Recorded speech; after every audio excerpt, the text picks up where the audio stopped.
Magandang gabi po. Opo, magandang hapon po. Isang tao sa 1,000 ang aking nasumpungan. Ngunit isang babae sa lahat ng mga yaon ay hindi ko nasumpungan. Pakibasa na rin po sa English, sa wikang English. Ano tanong mo tungkol doon, kapatid? Paano pong kahulugan nito? Kasi bata pa po ako, tinatanong ko na rin sa Magandang gabi po, Brother Eli. Magandang gabi po. Itatanong ko lang po sa panahon po natin ngayon, di ba puro kaguluhan po. Ano po yung may mga gawa po ba o mga kilos na dapat sundin tayo na ikalulugod sa atin ng Diyos? Bali po, ang tanong ko ay ganito. Biblia lang po ba yung batayan niyo sa pagtuturo? Paano po kaya kung walang Biblia? Ikutan naman natin ang mga nasa Dubai. May panauhin tayong magtatanong. Hello, Dubai. Hello, Brother Josel. Opo, Brother Friend. Sino bang panauhin natin? Gabi sa lahat ng mga nanonood sa Luzon, Visayas at Mindanao. At magandang hapon sa mga nasa Middle East. At Hapon ba dyan, Brother Efren? Hapon ba dyan? hapon po ngayon. Anong oras? 6:30 po ng hapon. Ano? Ano yun? 6:30 ba? 6:30, alas 6:30 ng hapon. Kaya magandang hapon sa lahat ng mga narito sa Dubai, sa mga bisita. Kaya magtatanong po, andito ibibigay ko na ang mikropono. Hello? Sige po. Welcome po muli sa inyong lahat mga kababayan. Salamat po sa Diyos sa panibagong araw, buhay at lakas na kanyang pinagkakaloob sa atin sa araw na ito. At ito po, pakinggan na natin muli ang pangangaral ng ating kapatid na Eli. Pero bago po yon, nais ko po sana kayong anyayahan sa aming ginaganap na mass indoctrination. Sa buong mundo na po yan mga kababayan. Tuwing Lunes po hanggang Biyernes, alas 7 ng gabi hanggang alas 9 po ng gabi. Sa lahat po ng coordinating centers ng MCGI. At naka-live din po yan sa Facebook at sa YouTube. Mga kababayan, sa inyo pong pakikinig dito sa Bible Exposition, samahan nyo na rin po ng pagsusuri. Mga kababayan, hindi naman namin sinasabi na kami ang tama o kayo ang mali. At ang sa amin lamang po ay magkaroon kayo ng comparison sa pananampalataya nyo at sa kung ano ba talaga yung nakasulat. Dahil napakarami na po ngayon at mula pa noon ng Panginoong Jesucristo, napakarami na po ang mga nagliligaw na mga sinasabi nilang mga pastor o ano man ang tawag nila. Kasi mga kababayan, kaya po natin nalalaman na maraming naliligaw dahil wala silang hindi nila alam kung ano yung kautusan ng Kristyanismo. Kasi sa Biblia, hindi pwedeng hindi ka susunod sa utos. Sabi nga ng Panginoong Jesucristo ang gumaganap nga ng buong kautusan, gayon may tumitisod sa isa, nagiging makasalanan sa lahat. So, kailangan sundin natin siya ng buo. Paano yun? Wala naman taong makakasunod ng buo. Tama. Hindi mo talaga siya masusunod ng sarili mo lang kagustuhan. Masusunod mo lang siya pag sumasampalataya ka sa kanya. Pero, hindi naman ibig sabihin na meron kang hinalabag ay magkakasala ka na ng mabigat. Hindi po. Kasi, kaya po tayo magkaroon ng mass indoctrination, ipinapaliwanag po doon lahat ng ating kapatid na Eli. Kasi po mga kababayan, kailangan po nating sumunod. Kasi sabi nga ng Biblia, ang pag-ibig sa Diyos ay ang tuparin ng kanyang mga utos. Sabi ng Diyos po yun So, kaya tayo makakasunod pag umiibig tayo sa Diyos. At yung sinasabi ng iba na Kristiyano, ako Kristiyano, sila Kristiyano, madali na kasi sabihin yun yung salitang Kristiyano. Pero ang tanong doon, alam mo ba ang batas ng Kristyanismo? Kasi pag sinabing Kristiyano, ang ibig sabihin nun, tagasunod ka ng kautusan ni Kristo. So, dapat alam mo, paano mo masusunod kung hindi mo alam? At sa pananampalataya naman, ang sabi naman sa Biblia, ang pananampalataya ay nanggagaling sa pakikinig. At sa pakikinig, sa pamamagitan ng salita ni Kristo. So, dapat ang sasampalatayan na natin, yung salita ng Panginoong Jesucristo. Kasi merong pananampalataya, hindi galing sa Panginoong Jesucristo yung sinasampalatayanan niya Galing lang sa sinasabi ng pastor o ng pari o kung sino man mga namiminuno sa iglesia. Kasi, 'di ba, tingnan mo. Sabi ng mga pari, kailangan mong mag-sign of the cross. 'Di ba? Sabi nila, may purgatorio. Sabi ng mga pari, may limbo. Pero basahin mo sa Biblia, wala kang mababasang ganun So, ibig sabihin, sumasampalataya sila.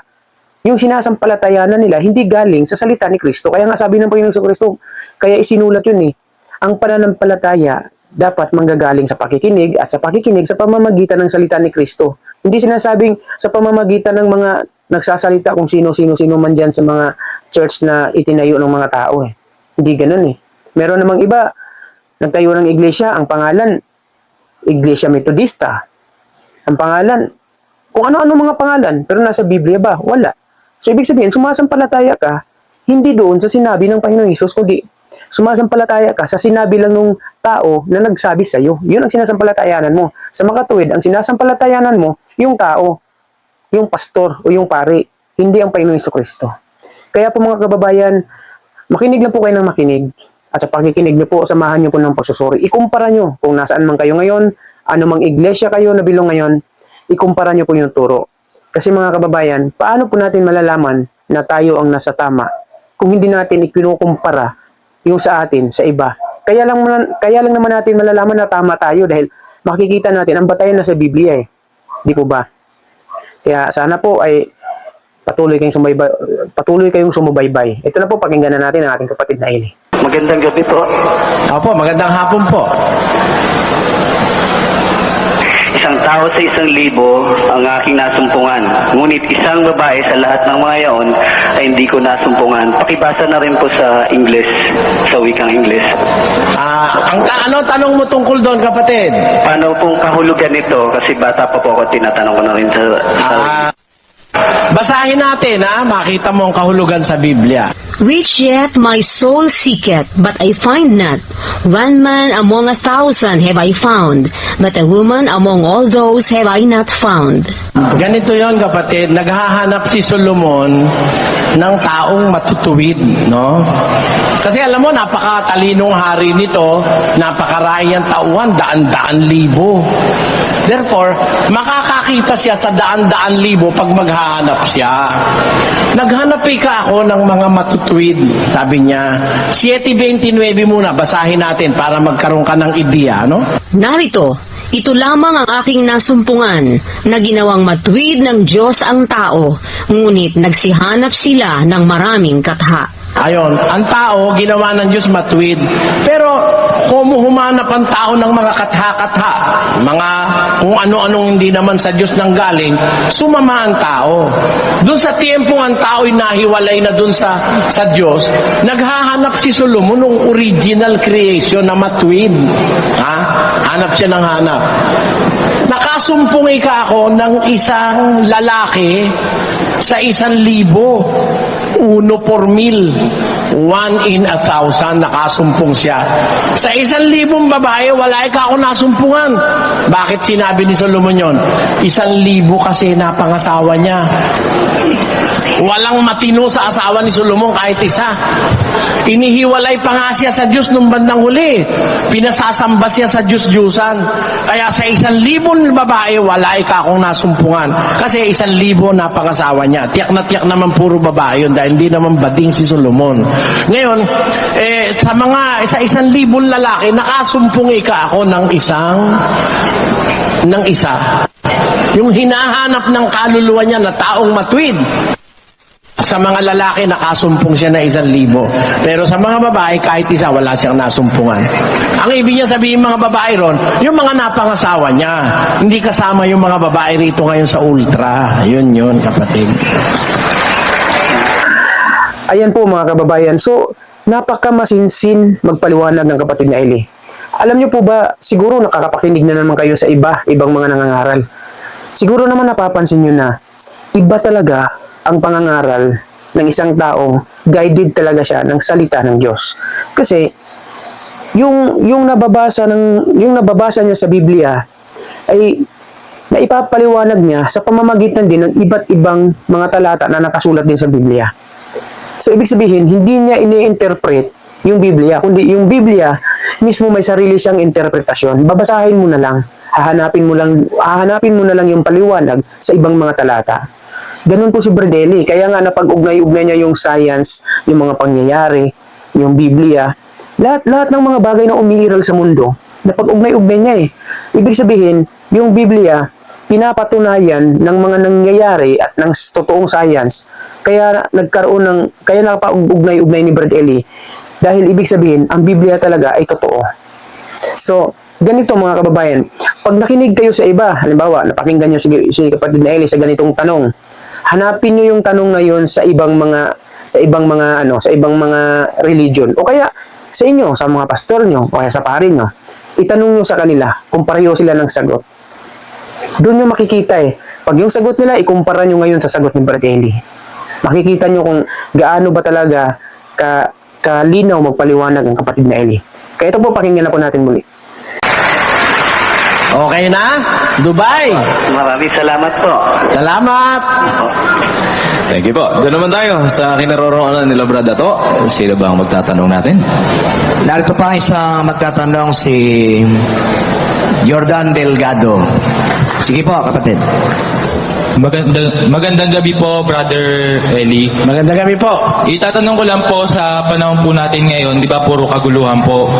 Ano po yung may mga gawa po ba o mga kilos na dapat sundin tayo na ikalulugod sa atin ng Diyos? Kahit walang kaguluhan, meron tayong mga dapat gawin para malugod ang Diyos sa atin. Gusto mo ba isa-isahin ko yon, kapatid? Kung pwede po. Ang isang ikinalulugod ng Diyos, nasa Jeremias 9:23-24. Ganito ang sabi ng Panginoon, huwag magmapuri ang panta sa kanyang karunungan, o magmapuri man ang makapangyarihan sa kanyang kapangyarihan. Huwag magmapuri ang mayaman sa kanyang kayamanan, kundi magmapuri sa ganito, ang lumuluwalhati na kanyang nauunawa at kanyang nakikilala ako, na ako ang Panginoon na nagsasagawa sa lupa ng kagandahang loob, kahatulan at katwiran, sapagkat sa mga bagay na ito ay nalulugod ako, sabi ng Panginoon. Isa sa kinalulugod ng Diyos sa tao, yung matuto kang lumuwalhati, yung pumuri sa Kanya. Ang sabi ng Diyos, yung mayaman, huwag niyang ipagmapuri yung kanyang kayamanan. Do not boast because of your wealth. Yun namang marunong, do not boast because of your prudence or wisdom. Yun namang makapangyarihan, you must not boast because of your power. Kasi meron pang mas powerful sa'yo, meron pang mas mayaman sa'yo, at meron pang mas marunong sa'yo. Yung nagmamapuri ang wika, magmapuri sa ganito. Ano ang dapat niya ipagmapuri? Nauunawa niya na ako ang Panginoon na gumagawa ng lahat ng kabutihan sa lupa. Pagka nagpupuri ka sa Diyos dahil naintindihan mo na lahat ng kabutihan sa lupa ang gumawa siya, nalulugod ako ron, sabi ng Panginoon. Meron pang iba na ikinalulugod ng Diyos. Bukod sa pinupuri siya ng tao, nalulugod siya, yung nasa kawikaan. Ang hain ng masama ay kasuklam-suklam sa Panginoon, ngunit ang dalangin ng matuwid ay kanyang kaluguran. Ang isang kaluguran ng Diyos pag nananalangin yung matuwid. Bawa, si San Juan Bautista, matuwid. Si Maria, pag nananalangin yon, si Santiago, natutuwa ang Diyos, nalulugod ang Diyos. O halimbawa naman, ikaw ay nagbibigay ka sa kapwa ng tulong. Agaya ni San Pablo, tinulungan ng mga kapatid sa Pilipos, natutuwa ang Diyos doon. Pakinggan mo. Datapwat, mayroon ako ng lahat ng bagay at sumasagana. Ako'y busog. Palibhasa'y tumanggap kay Epaprodito ng mga bagay na galing sa inyo, na isang samyo ng masarap na amoy, isang handog na kaaya-aya, na lubhang nakalulugod sa Diyos. Nang si San Pablo'y tinulungan ng mga kapatid sa Pilipos, sa pamamagitan ng ipinadala nilang tulong kay Epaprodito, sabi ni San Pablo, sa bagay na ito ay lubhang kalugod-lugod sa Diyos. Meron pa, sa 13:16 ng Hebreo. Datapwat ang paggawa ng mabuti at ang pag-abuloy ay huwag ninyong kalimutan, sapagkat sa mga gayong hain, ang Diyos ay totoong nalulugod. Yung paggawa ng mabuti sa kapwa, yung pag-abuloy, huwag niyong kalimutan, nalulugod ang Diyos dito, sabi ni San Pablo. Ano pa ito, isa-isahin natin? Maraming kaluguran ng Diyos yun lang maawa ka sa dukha nalulugod ang Diyos sa'yo. Tumulong ka sa kapwa, nalulugod ang Diyos sa'yo. Umawit ka sa Diyos, nalulugod din ang Diyos. Basa. Isang mabuting bagay ang magpasalamat sa Panginoon at umawit ng mga pagpuri sa iyong pangalan o kataas-taasan. Yun. Kaya marami yan na pwede tayong magawa para malugod ang Diyos sa atin. Yun lang, tumulong ka sa magulang mo tumanaw ka ng utang na loob, kalugod-lugod sa Diyos yun. Yung mahalin mo yung asawa mo, kalugod-lugod sa Diyos yun. Yung akayin mo yung anak mo sa matwid, kalugod-lugod yun sa Diyos. Napakarami yan, kapatid. Yun lang po. Salamat po. Salamat! Thank you po. Puntahan natin ang Japan. Hello, Japan. Hello, yes? Apo, go ahead please. Okay, ang tanong ko po is ganito.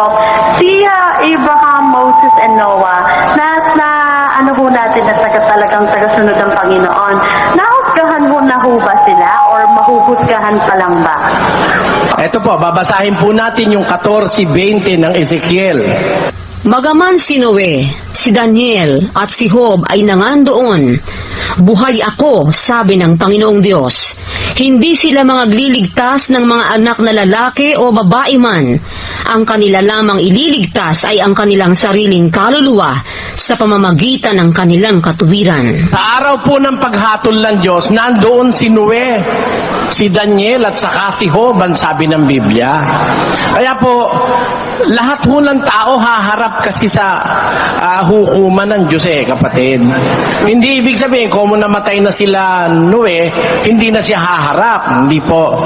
Ang paghuhukom po, isang araw lang. Pakinggan nyo. 17:31 ng Gawa. Sapagkat siya'y nagtakda ng isang araw na kanyang ipaghuhukom sa sanglibutan. There is only one day of judgment. Kaya po hindi una-una, hindi pwede yung merong primera, may segunda, may tersera, hindi. Sabay-sabay po yan. Kaya dadating po yung araw, pati si Moises, pati si Noe, haharap sila sa hukuman ng Panginoon, kapatid. Oh, may isa pa po akong tanong, pwede? Sige po. Oo. Katulad yan, katulad ngayon ho, hindi pa ho ako isang kapatid ninyo sa pananampalataya, pero interesado ho talaga ako. Ngayon, ang tanong ko ho, kapag nagdadasal ho ba ako, naririnig ho ba ako ng Panginoon? Ang tao pong nagdarasal para pakinggan ng Diyos, tinitignan ng Diyos yung kanyang puso, kung talaga bang ang kanyang puso ay malinis. Pagka may mga impurities po sa ating puso, hindi tayo pakikinggan ng Diyos. Pero kung halimbawa nakikita ng Diyos, kahit na tayo makasalanan, wala naman tayong galit sa puso, wala tayong tanim na muhi sa kapwa, wala tayong masamang balak sa kapwa, nakikinig po ang Diyos. At dadating po araw, tatawagin kayo ng Diyos para maglinis at para lalo niya tayong pakinggan. Pakinggan niyo po sa Mateo 7:21. Hindi ang bawat nagsasabi sa akin, Panginoon, Panginoon, ay papasok sa kaharian ng langit, kundi ang gumaganap ng kalooban ng aking Ama na nasa langit. Di ho lahat ng nananalangin pinakikinggan ng Diyos. Pero yung gumaganap ng kalooban ng Diyos, pinakikinggan po ng Diyos yun. Nasa 9:31 ng aklat ng Juan. Nalalaman naming hindi pinakikinggan ng Diyos ang mga makasalanan. Datapwat, kung ang sino mang tao'y maging mananamba sa Diyos at ginagawa ang kanyang kalooban, siya'y pinakikinggan niya. Ayun, pinakikinggan ng Diyos yung taong gumagawa ng kanyang kalooban. Huwag po kayo mag-alala, sumunod lang kayo sa aral ng Diyos, pakikinggan po kayo ng Diyos. Salamat ho. Thank you po. Doon naman tayo sa kinaroroonan ni Brad More at Brad Nair. Sino po bang magtatanong? Narito po ang ikalawang magtatanong. Ito po ay si Binibining Catherine Manalo. Ito po. Good evening po, Brother Eli. Tatanong ko lang po, kung totoo ba po yung sinasabi ng iba na yung computer, yun daw po yung ginagamit ng mga antichrist. Kung hindi po, totoo ba po, sino po yung awalin po yun? Alam mo, may kagagawa niyan mga born again Yan daw computer gamit ng antichrist. Hindi totoo yan. Conforme sa gumagamit. Parang ganito. Yung bakal, ginagamit din yun ng matitinong tao. Yung itak. Timo si San Pedro, may dalang itak. Ngayon, nung gagamitin niya yung itak niya sa masama, pinigil siya ng Panginoon. Ay, hinuhuli si Kristo, nanaga si Pedro, tinaga niya yung tenga ni Malco. Sabi ng Panginoon, ibalik mo Pedro yung itak mo sa kanyang lalagyan, sapagkat ang nabubuhay sa tabak mamamatay. Therefore, may tamang paggagamitan ng itak. Halimbawa, nasa gubat ka, dadaan ka sa gubat, wala ka namang nadadaanan, gagawa ka ng daan, gagamitin mo yung itak. Yung itak, isisibak ng kahoy. Hindi masama yun. Ganon din ang computer. Ang computer nagagamit sa kabutihan yan. Tinan mo ngayon. Kaya nakakarating dito sa atin, ang Japan, ang Abu Dhabi, ang Singapore, ang Hong Kong, dahil sa computer. Eh di nagagamit pala yan sa katwiran ng Diyos. Kaya ang bagay nagiging masama conforme sa gumagamit. Yung pera, ipagamit mo sa drug addict, ibibili ng drugs yun. Pero ibigay mo yon sa isang taong may pamilya, ibibili yun ang gamit ng kanyang pamilya. Hindi masama yun. Ganun yan, kapatid. Labas ulit tayo ng bansa. Punta po tayo sa Hong Kong. Magandang gabi po, Hong Kong. Tanong lang po ako, Brother Eli. Mula nung mapano po yung asawa ko, sinabi na lang ho niya, mas mahal na daw niya yung religion niya kaysa sa akin. Ano pong masasabi niya sa akin? Baka hindi mo lang naintindihan, kapatid. Ang aral kasi sa amin, mahalin ang asawa. Kaya lang, kailangan mas mahal mo.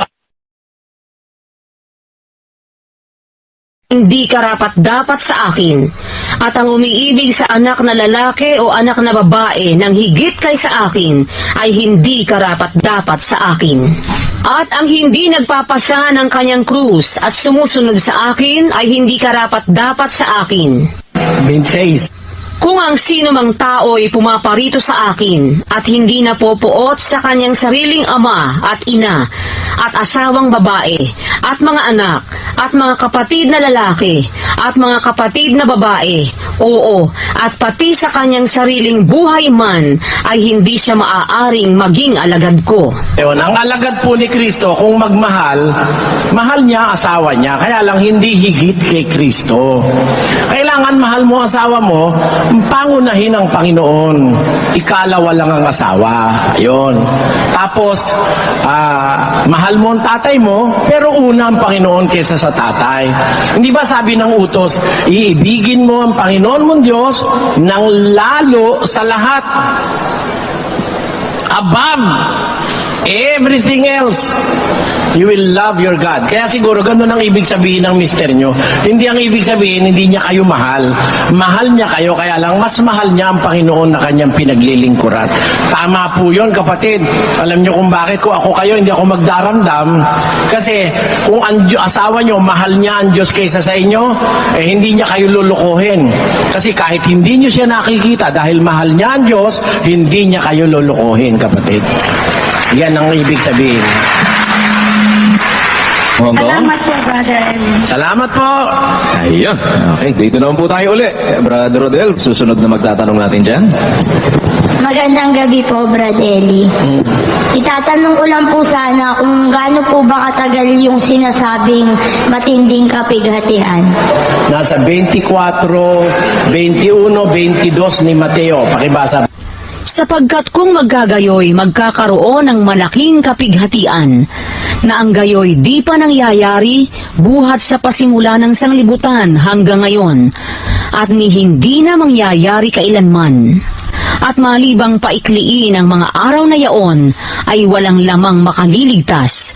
Datapwat dahil sa mga hirang, ay paiikliin ang mga araw na yaon. Ayun. Paiikliin pa nga ng Diyos yung mga araw na yun dahil sa mga hirang. Kaya hindi matagal na matagal yun, kapatid. Okay na? Apo, thank you po. Okay, fast break tayo sa'yo, Brad Danny. Uli po natin, Susain Polo. Sige po. Sir, good evening po. Magandang gabi po. Yes, sir. Before po sa tanong ko, sir, every evening po, sir, napapanood ko kayo sa... Sana wag sir, brother na Ay, lang. sir, brother. Ay, Alam mo kasi yung sir, although sinabi ko na matagal to, kaya ayokong tawagin ako sir dahil yung sir, isang old English word na ang kahulugan ay Lord. Bawal kasi ni Kristo ang mangangaral patawag ng Lord. Ayun, kaya po iniiwasan namin yon. Pasensya na kayo. Okay, yun, Brother Eli po. Yung question ko lang po, Brother Eli, pagka po nanonood kasi ako ng mga debate niyo po every evening, na-notice ko lang po or nakita ko po na hindi po ba sir I said, Brother Eli, nagkakasala ang isang mangangaral na bumibigkas ng mga dinaayon na pananalita. Yun po ba'y naayon ay nasusulat sa Biblia po? Alam mo, conforme kasi sa kausap eh. Halimbawa, ang kausap mo, hindi marunong makipag-usap, nanliligaw ng kapwa, ang sabi sa Biblia, saktan mo yun eh, saktan mo. Pakinggan mo, basahin natin sa Kawikaan. Iyong saktan ang manglilibak, at ang musmos ay mag-aaral ng kabaitan. At iyong sawayin ang nag-uunawa, at siya'y makakaunawa ng kaalaman. Ayun, yung manlilibak, no? Yung ayaw umunawa ng katwiran, yung binabaliwala ang katwiran, sabi ng Diyos, saktan mo yun eh. Paano mo sasaktan? Aanin mo ba yun? Susuntukin mo. Kaya papaluin mo ng martilyo ulo. Pakinggan mo kung paano utos ng Diyos. Sa Tito 1, ganito nakasulat. Ang patotoong ito ay tunay, dahil dito'y sawayin mong maikabagsikan sila upang mangagpakagaling sa pananampalataya. Ayun ang sabi, ang patotoong ito ay tunay, dahil dito sawayin mong may kabagsikan sila upang magpakagaling sa pananampalataya. Este testimonio es verdadero. Por tanto, reprendelos duramente para que sean sanos en la fe.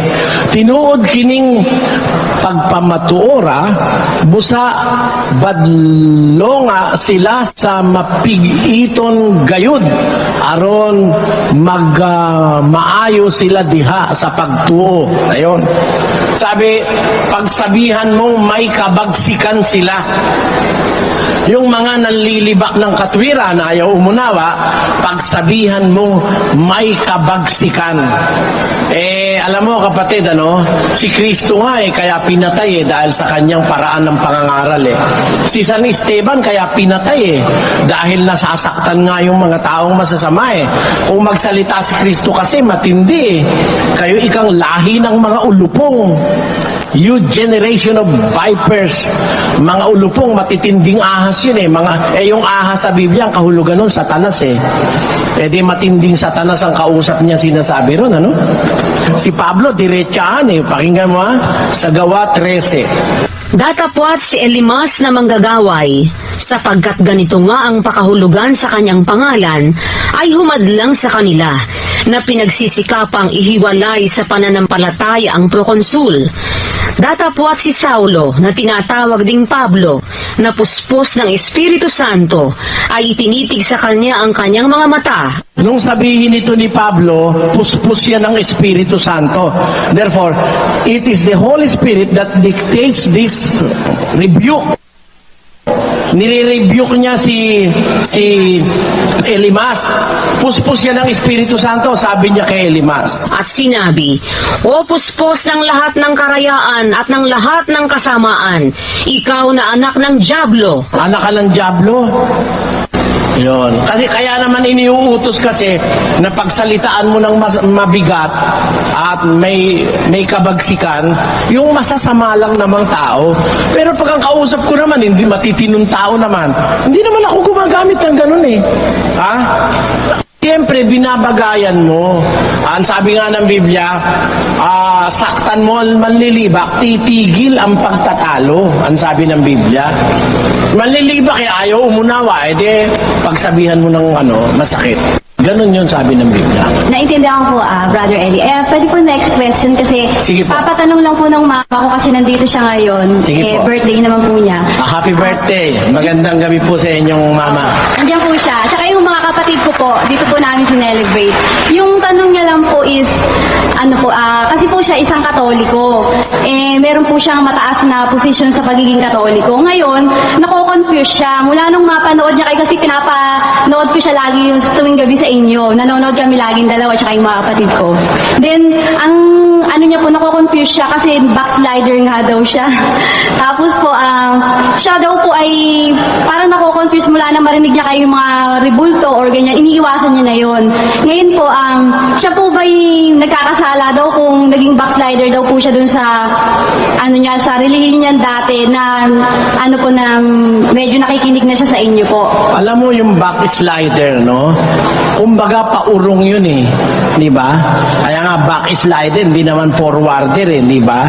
Backslider, kung kukunin mo yung ugat nun, yung root word, nag-backslide. Di ba? Nag-slide pa back. Alam mo ang kahulugan ng backslider sa Biblia?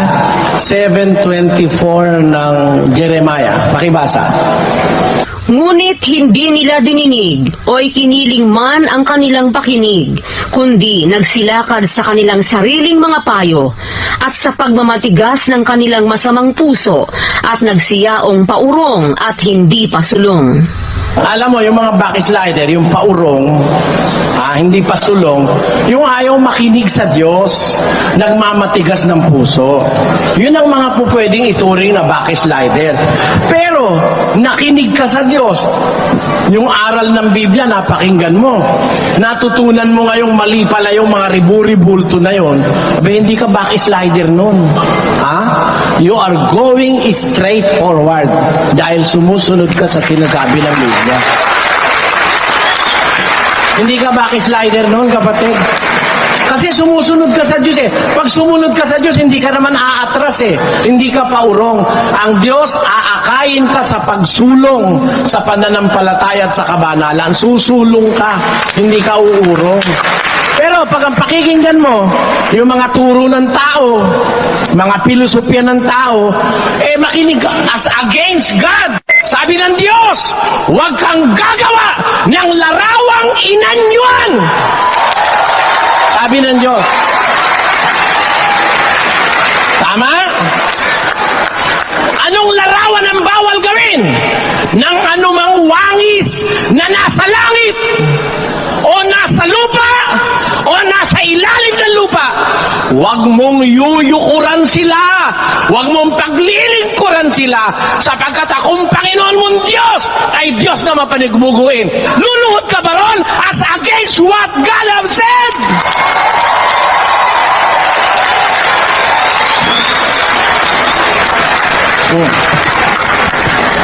Ano ba, batayan ko? Biblia! Huwag kang gagawa! Paggawa pa lang, bawal na! Ano ba ibig sabihin ng huwag? I speak out of faith, not to humiliate or to make an object of ridicule to anyone. Sinasabi ko dahil nababasa ko sa Biblia. Alisin mo ang Biblia, wala na akong sasabihin. Pero samantalang nariyan ang Biblia, basa! Pakinggan nyo. Lagay nyo sa screen. Jeremias! Ano ang sabi ni Jeremias? Na nangagsasabi sa kahoy, ikaw ay aking ama. Tamo, di ang tatay niya kahoy. Ang nakakapagtaka, ang tatay niya kahoy, ano nanay niya? Tuloy ang basa. At sa bato, iyong ipinanganak ako. Biro mo yun? Anong conjugal ang nangyari ron? Conjugal relationship? Yung tatay, kahoy. Ang nanganak, ang nanay, bato. Ito, kung meron kayong kahit kapirasong kaalaman sa siyensya at arkeolohiya, and I will ask your intelligent research about these things. Go back into history. Tingnan mo ang mga artifacts, ang mga fossils, ang mga records sa archaeology na nahukay sa ating panahon. Christ. Now, during the time of Christ, that is 1st century AD, up to the 2nd century, may nahukay na bang ribulto na gawa sa 1st and 2nd century? Kailan nagkaroon na ribulto? On the 3rd, the 4th, the 5th, the 6th, the 7th century. Wala na ang mga apostol sa lupa. Doon lang nagkaroon ng mga ribulto. Sa panahon ni Kristo, may mga iskultur ba o wala? Meron. Bago nga siya dumating, may mga iskultur na eh. Bakit walang mahukay na larawang inanyuan na that dates back to the time of Christ? Bakit? Sinunod ng mga unang Kristiyano ang direktiba ng Diyos. Huwag kayong gagawa ng larawang inanyuan. Yan ang dapat maintindihan dyan. Wala kayong makikita na during the 1st century of the Christian era, may mga ribulto na nahukay ngayon ng mga archaeologists. Bakit wala? Kasi bawal sa kanilang gumawa. Nung mawala na yung mga unang Kristiyano, nag-umpisa na ang mga ribulto. Anong katunayan? Pakinggan nyo. Sa Roma 1:21. Sapagkat kahit kilala nila ang Diyos, siya'y hindi niluwalhati nilang tulad sa Diyos, ni pinasalamatan. Anong ginawa? At pinalitan nila ang kaluwalhatian ng Diyos na hindi nasisira. What did they do? Sapagkat pinalitan nila ang katotohanan ng Diyos ng kasinungalingan, at sila'y nagsisamba at nangaglingkod sa nilalang kaysa lumalang, na siyang pinupuri magpakailanman siya nawa. Ano, mga kapatid, di ba kayo hinikilabutan, no? Pinalitan nila ang kaluwalhatian ng Diyos na hindi nasisira ng katulad ng larawan ng tao na nasisira. Ha? They have changed the incorruptible image of God into the image made like to corruptible man and to birds and four-footed beasts and creeping things. Sa ilang pagpakamakinaad manon, hinoon silang mga buang. Ha? Mga buang, oh. Bakit? Ug ang himaya sa dili mamatay nga Dios, giilisan nilag mga larawan nga sama sa may kamatayon nga tawo, ug mga langgam, ug mga mananap nga upat, ug tiil, ug mga binuhat nga nagakamang. Ayan. Itro karon la gloria del Dios incorruptible en semejanza de imagen de hombre corruptible y de aves y de animales de 4 pies y de serpientes. Anong ginawa nila sa 25? Pakinggan nyo. Change the truth of God into a lie and worship and served the creature more than the Creator, who is blessed forever. Amen. Kaya ang tinuod mahitungod sa Dios, ilang giilisan ug bakak, ug mao sa Hinooy ilang gisimba ug gialagaran. Ang binuhat ug wala nila simbaha ug alagara, ang magbubuhat nga mao ang dalaygon hangtud sa kahangturan. Amen. Los cuales mudaron la verdad de Dios en mentira, honrado y sirviendo a las criaturas antes que al Creador, el cual es bendito por los siglos. Amen. Tanyo? They have changed the truth of God into lies. They have served the creature more than the Creator. Kita nyo? Ang sinamba natin, nilalang, hindi yung lumalang. Load tayo ng load sa nilalang. Inaanyayahan ko kayo, let us go back to the Bible and let us hear the Word of God which is speaking to our hearts. Yan ang aking anyaya sa inyo. Meron pa po? Thank you very much po. Kung amarapatin niyo po, can I have Bible po for my mother? Meron po yan, meron. Pakibigyan niyo sila. Thank you very much for Brother Opo, Eli. salamat More po. power You're welcome. and good health po.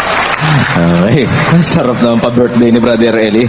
Eto po, sa UAE naman tayo, United Arab Emirates. Magandang araw po sa inyo. Magandang gabi po.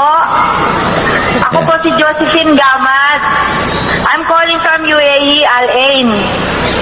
Hello? Opo, Sige sige po. po, nakikinig po kami, Miss Yeah, I'm Josephine. calling from UAE, Al Ain. I'm Josephine Gamad. Gusto ko lang po itanong sa Matthew, sa verse 28, 19. Bakit niya po nasabi na, go and make disciples of all nations, baptizing them in the name of the Father and of the Son and of the Holy Spirit, and teaching them to obey everything I have commanded you, and surely I am with you always to the very end of the age. Bakit niya po ito sinabi? Ang kausap niya po dyan yung labing isang apostles. Wala na po si Judas noon. Nagtaksil na. Naiwan yung 11. Mabuti, basahin nun natin 28:19 yan, ano? Opo.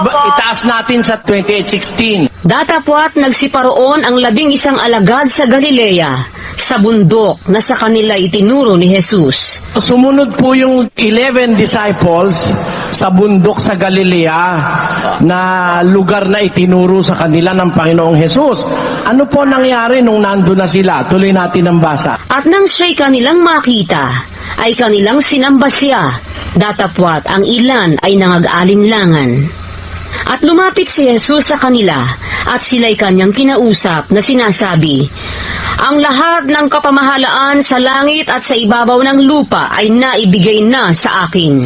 Dahil dito, magsiyaon nga kayo. Yun pala ang pinanggalingan nun. Sinabi muna ni Kristo. Yan, tinanong ko po sa inyo. Ito po ang pinanggalingan, hindi ko pa po nasasabi, kapatid. Sige po. Ito po, kaya niya sinabing ganon, ganito. Pinakita niya muna sa mga alagad na 11 na nabigyan na siya ng kapangyarihan sa langit. Ang lahat ng kapamahalaan sa langit at sa ibabaw ng lupa, sabi niya, naibigay na sa akin.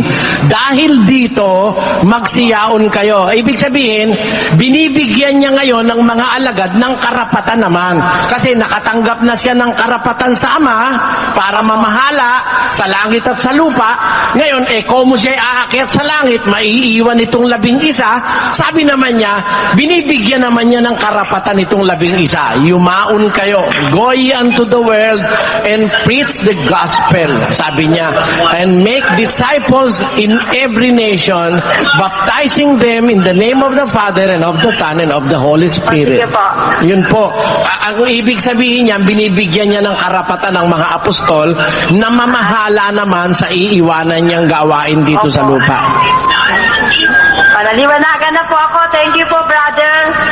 Thank you po sa inyo dyan sa UAE. Dito naman tayo. Thank you very much po. Ayan. Dito na tayo. Brad Ato, sino ang susunod natin dyan magtatanong? Ang susunod naman magtatanong ay si Ginoong Jose Raimundo. Magandang gabi po, Brother Eli Soriano. Opo, magandang gabi po. Doon po sa chapter 4 ng Matthew, nakalagay doon, ang banal na espiritu leads Jesus Christ to be tempted by the devil. Doon naman sa James, in the book of James, ang nakalagay doon, God cannot be tempted with evil. Ito si James, tao lang ito, pero alam niya na ang Diyos cannot be tempted with evil. Kung gayon, mas mataas si Lucifer, yung demonyo. Dapat alam niya rin na si Jesus Christ bilang Diyos cannot be tempted with evil. Ang tanong ko po ay ganito, bakit ang Holy Spirit leads Jesus Christ to be tempted when the Holy Spirit knows that God, Jesus, cannot be tempted with evil? Ganon din si Satanas. What seems to be the wisdom in that exercise of utility? Basahin muna po natin yung sinasabi niyo sa Matthew chapter 4. Pakibasa sa chapter 4 verse 1. Then was Jesus led up of the Spirit into the wilderness to be tempted of the devil. And when he had fasted 40 days and 40 nights, he was afterward hungry. And when the tempter came to him, he said, If thou be the Son of God, command that these stones be made bread. But he answered and said, It is written, Man shall not live by bread alone, but by every word that proceedeth out of the mouth of God. Ayon. Alam nyo, kapatid, ginagamit sa salitang Griego yung sa Griego yung anago. At ang kahulugan nito, ang preferred meaning po nito is to lead up. Ang Espiritu Santo po kasi may function yan sa lahat ng tao. Ang function ng Espiritu Santo is to lead people unto the truth. Sinasabi po yan ni Kristo bago pa siya pumanik sa langit. Nakasulat po yan sa Juan. Pakinggan nyo. Gayunmay kung siya, ang Espiritu ng katotohanan ay dumating, ay papatnubayan niya kayo sa buong katotohanan. Ang sabi doon, papatnubayan niya kayo sa buong katotohanan. Ang Espiritu po Santo po, naglilid yan sa tao. Nung itong tiyempong tinatanong nyo, si Kristo po nito'y nasa pagkakatawang tao. Nasa kalagayan siya na nagkatawang tao. Basahin po natin ang Filipos 2, versikulo 6. Na siya, bagamat nasaan yung Diyos, ay hindi niya inaring isang bagay na nararapat panangnan ang pagkapantay niya sa Diyos. Kundi bagkus, hinubad niya ito at nag-anyong alipin na nakitulad sa mga tao. Ayon, si Kristo po nung panahon na yon nakitulad sa mga tao. Kaya nakita nyo, nakakaranas siya ng gutom, uhaw, nakakaranas siya ng nararanasan ng ordinaryong tao. Natural, pwede siyang tuksuhin. Alin ba ang tutuksuhin? Hindi naman ho yung kanyang kalagayang pagka-Diyos ang tutuksuhin dito Yung kanyang katawang tao ang gustong makuha ni Satanas sa kanyang panunukso. Yung po sinasabi sa Santiago, basahin muna natin yung kanilang ibinigay na talata. Huwag sabihin ng sino man, pagka siya'y tinutukso, ako'y tinutukso ng Diyos. Sapagkat ang Diyos ay hindi matutukso sa masamang bagay at hindi rin naman siya nanunukso sa kanino man. Kung ang tao, tayo, halimbawa, tinutukso tayo, wag natin sabihin tinutukso tayo ng Diyos. Hindi kasi nanunukso ang Diyos At hindi rin naman siya matutukso sa masamang bagay. Ayon, ang sabi ng banal na kasulatan. Ngayon, wala naman pong magkakontra rito Jesus was led by the Spirit dun sa wilderness at dun siya tinukso ng dyablo. Tandaan niyo po, ang tinutukso yung kanyang kalagayang nasa pagkakatawan tao. Ngayon, yung sinasabi sa Santiago na ang Diyos ay hindi nanunukso at hindi matutukso sa masama. Ang tanong nyo ganito, bakit siya dinala ng Espiritu Santo para tuksuhin, hindi ba alam ng Espiritu Santo na hindi siya matutukso? Alam po ng Espiritu Santo ang katotohanan na si Kristo ay nagkaroon ng katawang tao. Alam po ng Espiritu Santo na yung katawang tao na yun, nakakaramdam yun ng... Basahin natin yun sa Hebreo. Sapagkat tayo'y walang isang dakilang saserdote na hindi maaaring mahabag sa ating kahinaan, kundi isa na tinukso sa lahat ng mga paraan, gaya rin naman natin, gayon may walang kasalanan. Tinukso po siya sa lahat ng paraan. Gaya rin natin. Meron ho rin kasing nararamdaman si Kristo. Gaya nung nararamdaman ng tao na kanyang tinularan ng siya'y magkatawan tao. For Him to understand our predicament. Kaya nga siya nagkatawan tao para maramdaman niya lahat nung naramdaman natin na pagka may kaharap ng isang magandang babae, tatakam-takam ka, alam ni Kristo yung naramdaman mo dahil nagkatawan tao rin siya di ba? Na ikaw pagka ikaw pagod, gusto mo magpahinga, alam ni Kristo yun, napapagod nga rin siya bayang-bayay nililibot ng pangangaral ni Jesus, isang tanghali na pagod, nagpahinga at lumulok doon sa balon ni Jacob. Yan nga inaatake. Meron ba'y kang Diyos na napapagod? Yan sabi ng mga pastor. Kung di ka ba naman tanga? yung bang Diyos ang napapagod? Ang napagod yung katawang tao. Ang tinutukso yung katawang tao. Yung Diyos hindi pwedeng tuksohin yun eh. At walang makapanunukso sa Diyos. Pero alam ng Espiritu Santo na si Kristo'y nakakaramdam ng nararamdaman ng tao sa lahat ng paraan, ang sabi ni Pablo. Kaya po, may possibility na ipakikita ang Biblia na siya'y tutuksohin, pero hindi matutukso. Ibig sabihin, kung natiis ni Kristo na siya'y nasa pagkakatawan tao, tayo tao, matitiis din natin ang tukso gaya ng pagkakatiis ng ating Panginoon. Yan po ang ibig lang ipakita niyan, kapatid. Isang tanong pa po, Brother Eli. Ito ay problema ng mga theologian and philosophers at saka scientists, physicists, mathematician. Maaaring merong sagot yung Bible dito at ang sagot naman ay hindi ko pa alam at maaaring nariyan at alam ninyo. Ang sabi po ng mga scientists, yung mga nauna, the last stage of the constitution of the created things is atom. Ngayon, nahati yung atom. Nalaman ng mga scientists na yung atom pala ay merong neuron, proton, nucleus, meson. Nagsaliksik ang mga scientists. Meron pang mga tiniest parts of created things, 12. At yung panghuli ay ang tawag nila quark. Q-U-A-R-K. Yan. Ang tawag ng mga scientists dito ay material stuff or monism. Ang tanong ko po ay ganito, Brother Eli.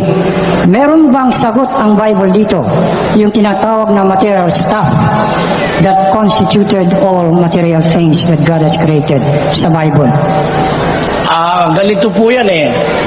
Let us study creation first. Colossians chapter 1 verse 15 says, pakibasa sa English. Who is the image of the invisible God, the firstborn of every creature? For by him were all things created, that are in heaven and that are in earth, visible and invisible, whether they be thrones or dominions or principalities or powers, all things were created by him and for him. Therefore, creation is divided into two. The visible and the invisible. The heavenly and the earthly, or the universal. Ngayon po, hindi natin po pinag-uusapan how minute a thing is or how it is divided. It is true that the atom is the basic maaari sabihin yung parang building blocks of the entire universe, because everything that we can see here in the universe is made up of atoms. Ngayon, sa kahanap ng mga kasasaliksik ng mga siyentipiko because of modern technology, hindi pala yung atom pa ang pinakamaliit. Nung araw nga, nung nag-aaral ako ang pinakamaliit na nun yung halos yung cell na cell. But they discovered that this cell, a human cell, is made up of atoms. Ngayon, yung kasasaliksik ng tao, mas matindi ngayon yung mga aid ng ating naked eye, yung mga electron microscope na yon, nakita natin yung mas maliit pa sa atom. Yung palang atom, may nucleus, may neuron, may etc. Ngayon, but it's still a part of the atom. At kung na-divide pa yun ng mas maliit pa ron, it is still in the atom. Di po ba? Ngayon, ano ibig kong sabihin dito?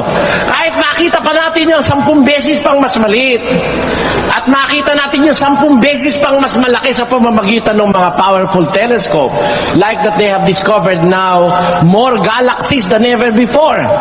Those things which seems to be a cloud of dust, perceived to be cloud of dust some 20, 30 years ago, is, according to the Hubble Space Telescope now, it's not a cloud of dust, but it is a cluster of galaxies, billions of them.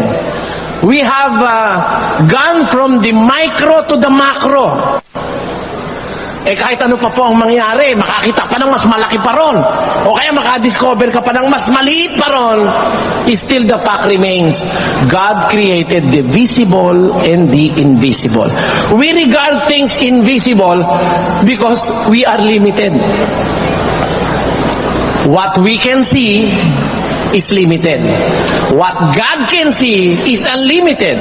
In fact, He's the creator of the smallest thing that exists, and He's the creator of the vast galaxies of stars, the macro.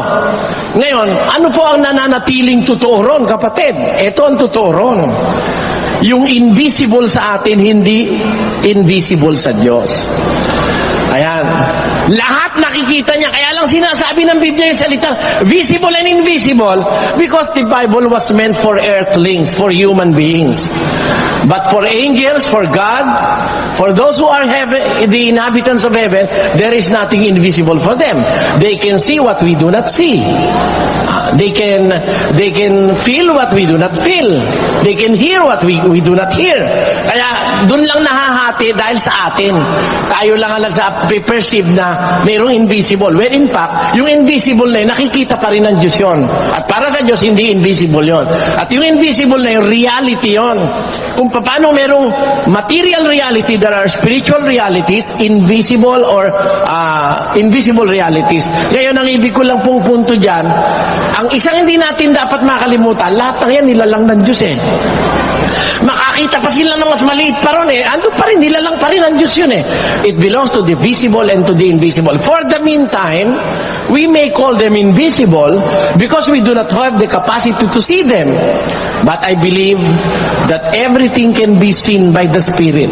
Sinasabi yan ng 2:11 of the book of 1 Corinthians. Ang sabi po ganito, For what man knoweth the things of a man, save the spirit of man which is in him? Even so the things of God knoweth no man, but the Spirit of God. But God hath revealed them unto us by his Spirit. For the Spirit searcheth all things, yea, the deep things of God. The deep things of God. Alam ng Espiritu po lahat yan. Nakikita lahat ng Espiritu yan eh. Kaya wala naman akong makitang problema ron, kapatid. Ewan ko lang kung yung iba may problema. Ako wala akong problema ron eh. Kahit makakita pa sila ng mas maliit pa, it belongs to the invisible. For the meantime. But there will come a time the invisible will be visible. Sinasabi yan sa Matthew chapter 10 verse 26, 27.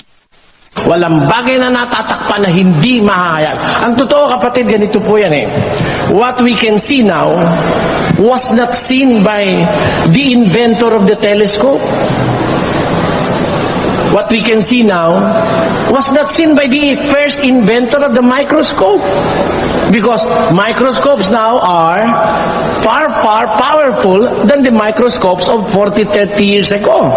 Kasi po, nung nag-aaral kami, ang aming microscope na nasilip ko sa UP, malaki na eh.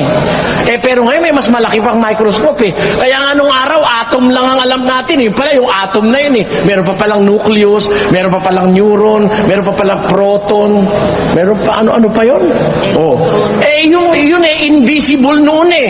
Pero ngayon visible na eh. And I believe there will come a time that nothing will be invisible. Pag dumating na po yung tamang panahon. Kaya para sa akin wala pong kahit na ano pa madiskubre, it remains the same. The fact remains the same that all these things were created by a powerful creator who knows and who can see the micro and the macro. Yan po ang paniniwala ko dyan, kapatid. Maraming salamat po. Thank you po. Sa Italy naman po tayo ngayon. Hello, Italy. Hello, magandang gabi po. Opo, hello. From Italy po to. Magandang gabi siya, Brother Eli. Sige po. Si Jesse Ramirez po ito, bumabati po sa lahat po ng ating po mga kasama diyan sa Pilipinas, sa buong dating daan. At Brother Eli, tatanong ko lang po. Sige po. Gusto ko po sana itanong sa inyo po, paano po ba ang magandang paraan para malabanan yung mga taong mainggitin na ang hanap sa kapwa ay ibaksak o manira ng kapwa? Hindi po natin sila dapat labanan, kapatid. God will do the battle for us. Ang sabi po ng Diyos, I will be the enemy of your enemies. Ang sabi niya, magiging kaaway ako ng iyong mga kaaway at kagalit ako ng iyong mga kagalit. Basahin natin sa Exodo. Datapwat kung didinggin mong lubos ang kanyang tinig at gagawin mo ang lahat ng aking sinasalita, ay magiging kaaway nga ako ng iyong mga kaaway, kaalit ng iyong mga kaalit. Kita nyo? Apan kung sa pagkamatuod magapatalinghog ka sa iyang tingog ug pagabuhaton mo ang tanan nga akong igaingon nan ako mamahimong kaaway sa imong mga kaaway ug magabatok ako sa imong mga kabatok. Ayan. O diba? But if thou shall indeed obey his voice and do all that I speak, then I will be an enemy unto thine enemies and an adversary unto thine adversaries. Yan po ang sinasabi.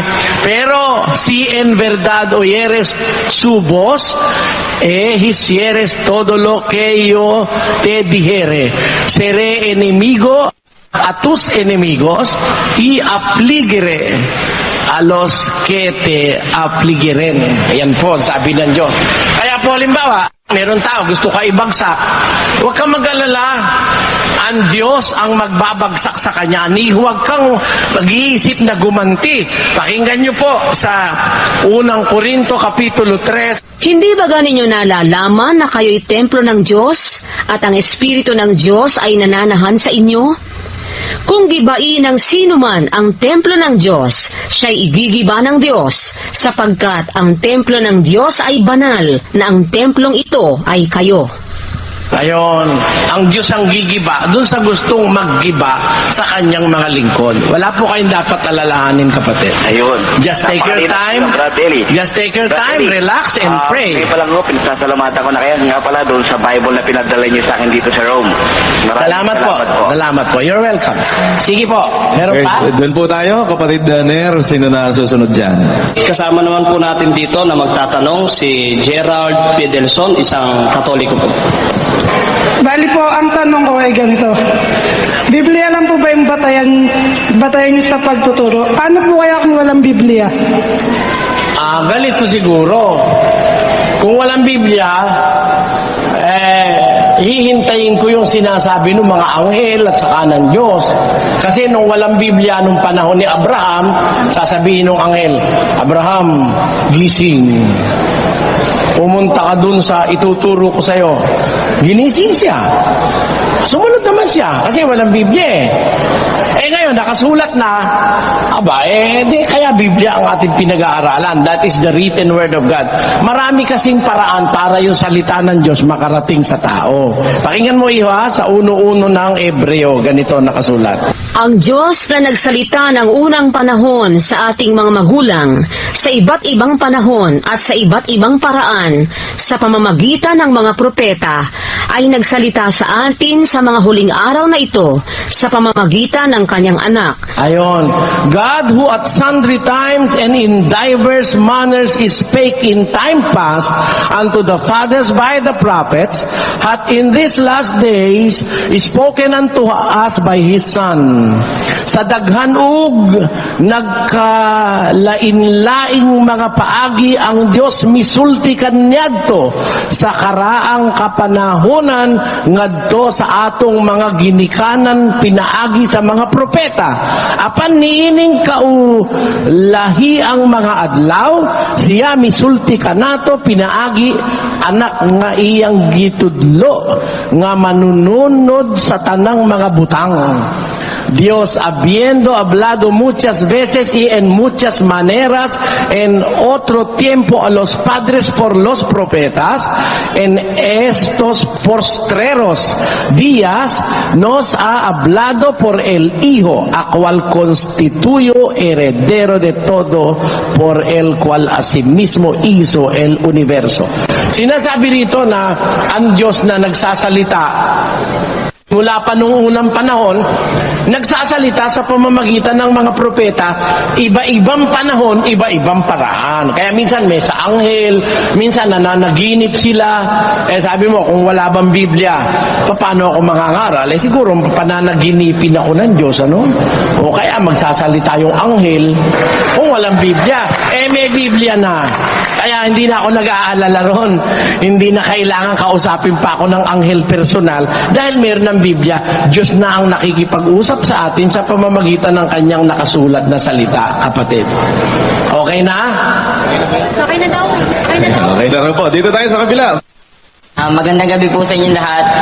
Brad Eli, tatanong ko lang po, maaari po bang mangyari ulit ang Genesis pagkatapos ng paghuhukom? Genesis? Yung Genesis, kamo? Mga pangyayari lang po sa Genesis. Kasi alam mo yung salitang Genesis, ang ibig sabihin nun ay pasimula. Doon nga nang galing salitang gene. Mga pasimula yan ibig sabihin yan Pagka nag-uumpisa sa genealogy, Genesis, genes, genetic, etc. Ang kahulugan niya, nagde-denote niya ng umpisa. Hindi na pwedeng mangyari uli dahil umpisa na ibig sabihin, umpisa na naman uli. Siguro, baka pag nangyari, re-Genesis. Lalagyan mo na ng re. Hindi pwede na Genesis kasi nangyari na yon ng umpisa na. Hindi pwede umpisahan uli dahil naumpisahan na kapatid. May isa pa po akong katanungan. Sige. Bakit po kaya hindi nagkatawan tao ang Diyos Ama? Bakit hindi nagkatawan tao ang Diyos Ama? Alam mo kung sasagutin kita ng diretsahan, alam mo kung ano sasagot ko sa'yo? Kapatid? Opo. Huwag ka magagalit. Magagalit ka ba? Hindi po. Sabihin ko sa'yo, ano pakialam mo? Ayaw niya. Di ba? Ang nagkatawan tao nga yung anak niya di ba? Marunong ka pa. Ang nagkatawan tao yung anak niya Kung gusto niya, hindi sana siya na. Kaya lang ganito yon kapatid. May sagot yun May sagot yun Ang talagang sagot nun sa Biblia, ganito. Kaya hindi nagkatawan tao ang Diyos Ama, nasa Santiago 1:17. Pakinggan mo. Ang bawat mabuting kaloob at ang bawat sakdal na kaloob ay pawang buhat sa itaas, na bumababa mula sa Ama ng mga ilaw, na sa Kanya'y walang pagbabago, ni kahit anino man ng pag-iiba. Ang Diyos kasing Ama, hindi nagbabago yun ang anyo Hindi siya nag-iiba-iba. He remains the same in the past, now, and forever. He will always be the same. Kaya labag sa kanyang kalagayan na magbago. Hindi siya nagbabago. He will always be like that, no more, no less. Kaya siya ay pirming-pirming ganon. Hindi siya dapat magkatawan tao dahil hindi nga siya nagbabago. Yun ang description ng Biblia sa kanya. Siya ay Ama ng mga ilaw na walang pagbabago, walang anyo ng pag-iiba't iba. Si Kristo nagbago nag-iba Kasi dati nasa anyong Diyos, nagkaroon siya ng anyong tao. Nagkatawang tao siya ayon sa Filipos 2:5 hanggang 8. Yun ang sagot doon, kapatid. Maraming salamat. Okay na? Salamat. Sige pa. Okay, balikan po natin ng Italia. Meron pa tayong isang magtatanong doon. Hello? Hello? Sige po. Hello? Sige po, sige po. Magandang araw po sa inyong lahat po dyan. Brad Eli, magtatanong lang po ako. Sige po. At ang katanungan ko po dapat po ba na ang isang taong namatay na dapat pa po siyang dasalan o idaan bago sa simbahan bago ilibing? Dasalan? Oo. What do you mean dasalan? Kasi katulad po ng nakagawian po ng mga ninuno, yung mga dating Kasi kapatid, ganito, makasabat ako. Yung salitang dasalan, iba sa ipagdasal. Ibali yung ipapanalangin, ganun. Yun. Iba yung dasalan. Kasi pag dinasalan mo, sa kanya ka magdadasal. Yun ang kahulugan ng dasalan. Pero kung ipagdasal, you're going to pray for him. Di ba? You're going to pray for him. And ang sagot ko ganito, yung isang taong patay na, nasa kapangyarihan na ng Diyos yun. Hindi na yun ipinagdadasal, nasa kanya na eh. Kaya nga mo ipinagdadasal, wala pa sa kanyang kapangyarihan eh. Pero pagka namatay na, wala nang magagawang tunay sa namatay na katawan, ang sabi ng pasyon. You cannot amend anymore. His life, his virtues, his mistakes, his shortcomings, his everything cannot be amended by any prayer. Kaya ang patay hindi na po yan ipinapanalangin. Wala ka pong mababasa na doktrina kristyana sa Bagong Tipan na may patay ipinanalangin nila. Wala nun. Wala kang makikitang kahit isang instance na nalangin ng mga apostol para sa mga patay o ang mga unang kristyano yung nanalangin para sa mga patay. Never. Wala yon. Kasi alam nila ang kahulugan na ang tao'y pag namatay na, nasa kapangyarihan ng buong buo ng Diyos. Gaya ng sabi ng pasyon. Gayon nga ni itong araw habang ikay nabubuhay kusang binabahalaan mili ng anumang bagay magaling o masama man. Tunay na di magwiwika ang Diyos poong dakila. Kung sana magpapabaya araw mo palibhasa. Ngunit pagka nalagot ang hiningang lubhang marupok ng katawan mong mairog, ang araw mo'y matatapos, ang iiral ay ang sa Diyos. Ayun. Kaya, pagkapatay na ang tao, ang sa Diyos na iiral. Hindi ka naman nanalangin nun dahil paano mo ipapanalangin nasa kanya ng kapangyarihan? Ano pa gagawin mo? Di ba? Hindi na pinananalangin yun. Ganun. Balik ganun po. Wala na, kapatid? Meron pa pong isa. Sige. Meron po bang sa isang sugo ng Diyos ay meron po bang napahintulutan na pwede siyang mag-abort? Mag-abort o tungkol po sa abortion? Ang sino? Kasi may nabalitaan po ako dyan na isang sugo raw siya ng Diyos pero nakakapag-abort siya. Nag-abort? Oo. Abortion. Babae ba siya? Naglalaglag po siya yung sa sa babae. Babae ba siya? Lalaki ho. Paano siya nag-abort? Hindi. Bali siya ang nagtatanggal sa babae. Siya ang nagpe-perform. Siya nagpe-perform ng abortion. Apo. Sugo ng demonyo yun, di sugo ng Diyos yun. Alam mo, ang demonyo pumapatay, mamamatay tao, demonyo. Yung nag-a-abort, pumapatay tao yun eh. Pakinggan mo sa 8:44 ng Juan. Kayo'y sa inyong amang dyablo, at ang mga nasa ng inyong ama ang ibig ninyong gawin. Siya'y isang mamamatay tao buhat pa ng una. O sino yung mamamatay tao? Yung demonyo, yung diablo. Pag nag-a-abort ka, pumapatay ka ng tao nun eh. Kaya nga hindi ako palo dyan sa batas na libre abortion. Pagpatay yun eh. At napakasamang pagpatay niyan. Yung patayin mo yung isang tao na malaki, matanda na, masama yun eh. Yung patayin mo yung batang walang kalaban-laban, lalong masama yun. Kasi yung matanda na, pwede niyang ipagtanggol katawan niya sarili niya eh. Yung bata sa tiyan, meron bang paraan yun para makapagtanggol? Wala eh.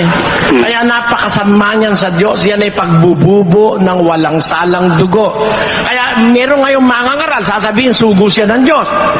Tapos nag-a-abort siya ng babae o ng isang sanggol, hindi sugo ng Diyos. Kasi po may nabalitaan akong ganun po sa amin lugar. Maraming po salamat. Salamat. You're welcome. Thank you po. Bro Danny, sa'yo naman. Sige, kunin na po natin last na siguro ito. Magandang gabi po, Brother Elise. Magandang gabi po. Pagkatapos po ba ng paghuhukom, yung po bang mga hirang na sa Diyos, makikita na po ba nilang Ama? At ano po ang kanilang magiging kaanyuan? Ang kaanyuan nino? Nung po mga hirang. Maliligtas yung mga hirang. Magkakaroon sila nung katawang gaya nung katawan ni Kristo, nang ipanik niya sa langit. Yung katawang hindi material. Di ba siya nakasara yung bintana, sa kapinto nakapasok siya. Ganon ang magiging katawan ng mga maliligtas. Sa Filipos 3:20. Pakibasa. Sapagkat ang ating pagkamamamayan ay nasa langit. Mula doon ay hinihintay naman natin ang tagapagligtas, ang Panginoong Hesukristo, na siyang magbabago ng katawan ng ating pagkamababa, upang maging katulad ng katawan ng kanyang kaluwalhatian. Who shall change our vile body, that it may be fashioned like unto His glorious body. Gagawin niyang gaya nung kanyang katawan yung ating katawan. Papalitan niya tayo bago tayo dalhin sa langit. Ang katunayan niyan, dun sa 15:51 ng unang Korinto. Narito, sinasaysay ko sa inyo ang isang hiwaga. Hindi tayong lahat ay mga tutulog, ngunit tayong lahat ay babaguhin. This is a mystery. Ang sabi ni Paul, "Behold, I show you a mystery. We shall not all sleep, but we shall all be changed." Tayong lahat babaguhin. Paano yon? Sa isang sandali, sa isang kisap mata, sa huling pagtunog ng pakakak, sapagkat tutunog ang pakakak at ang mga patay ay mga bubuhay na mag-uli na walang kasiraan at tayo'y babaguhin. In a moment, in the twinkling of an eye, at the last trump, for the trumpet shall sound, and the dead shall be raised incorruptible, and we shall all be changed. En un momento, en un abrir de ojo, alla final trompeta, porque será tocada la trompeta, y los muertos serán levantados sin corrupción, y nosotros seremos transformados. We will be transformed, we will be changed, papalitan ang ating pagkatao. Ngayon, tanong, makikita na ba natin ang Ama sa langit pagka napalitan na tayo? Of course. Kaya nga, that's the very reason why papalitan ito eh. Pati yung ating mata, papalitan ng isang mata na makakakita ng kaluwalhatian ng Diyos. Ang sabi ni Kristo, "Blessed are the pure in heart, for they shall see God." Yun po ang mangyayari ron, kapatid. Pwede po pong isa? Sige po. Ang panaginip po ba ng tao ay base sa kanyang buhay o sa nakikita ng kanyang mata? At bakit po yung katawang lupa ay napapagal pagka po nananaginip? Ganito po, kapatid, ang panaginip dalawang klase. Isang panaginip na may kabuluhan, meron ng panaginip na walang kabuluhan. Pakinggan niyo po sa isang talata ng Ecclesiastes. Sapagkat sa karamihan ng mga panaginip ay may kawalang kabuluhan. Sa karamihan ng panaginip, merong walang kabuluhan. Alin naman yung panaginip na may kabuluhan?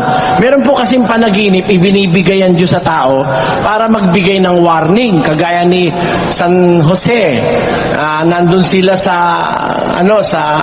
Israel. Sabi ng Diyos sa kanya sa panaginip, bumangon ka, dalhin mo yung bata sa Ehipto, pati ang kanyang ina, dahil papapatay ni Herodes ang bata. Bumangon siya, nanaginip siya, bumangon siya, umalis siya sa Israel. Yung haring Paraon naman ng Ehipto, na naginip ng 7 bakang malalaki at saka 7 bakang maliliit, kinain ng mga payat na baka yung malalaki. Ang kahulugan naman pala nun, magkakaroon ng 7 taong kasaganaan sa Ehipto at 7 taong salat sa pagkain. Kaya naghanda ngayon ng pagkain si Jose Bendido dahil naipaliwanag niya ang kahulugan ng panaginip ng hari. Kaya ang mga panaginip po sometimes serves as a warning, at yung panaginip pagpapauna ng Diyos po sa tao yon. Napatunayan ko po yan sa buhay ko na ang panaginip talagang ginagawa ng Diyos na parang warning o pauna. Nung ako po ay buhay pa noon si kapatid na Nicolas Perez, merong mga kapatid na nanaginip, 3 sila, pare-pareho panaginip nila. Na si kapatid na Perez daw, nakikipagbarilan, napagod, binigay sa akin yung baril. May paghawak ko ng baril, ang mababaril ko si Rodolfo de la Cruz. Panaginip nung taga-Gasak, taga-Santo Cristo at saka taga-Kilo, pare-pareho. Pampanga po yun. Hindi namin alam kung ano kahulugan ng panaginip. Buhay pa si kapatid na Perez nun eh. Aba yung pala, mamamatay si kapatid na Perez. Pagkamatay niya, nakadiskusyon ko yung kasama ko mismo nung siya'y buhay. Kaya pala ang kahulugan pala nun, yung binigay sa akin na Perez baril, babarilin ko. Mababaril ko yung si Rodolfo de la Cruz. May kasama ko mismo yun dati. Yung pala magkakalaban kami sa diskusyon.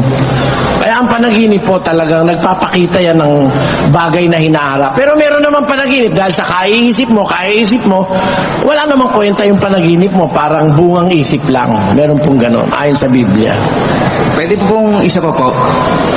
Sige po, sagad yun. Wala na po tayong oras eh. Salamat po. Sige po. May contradiction po ba ron sa Genesis 24:4 saka po sa Levitico 18 5:18 patuloy po. Ba, sa 24:4 ng Henesis po, Apo. ang nakasulat ganito, Kundi ikaw ay paroroon sa aking lupain at sa aking kamag-anakan, at papag-aasawahin mo roon ang aking anak na si Isaac.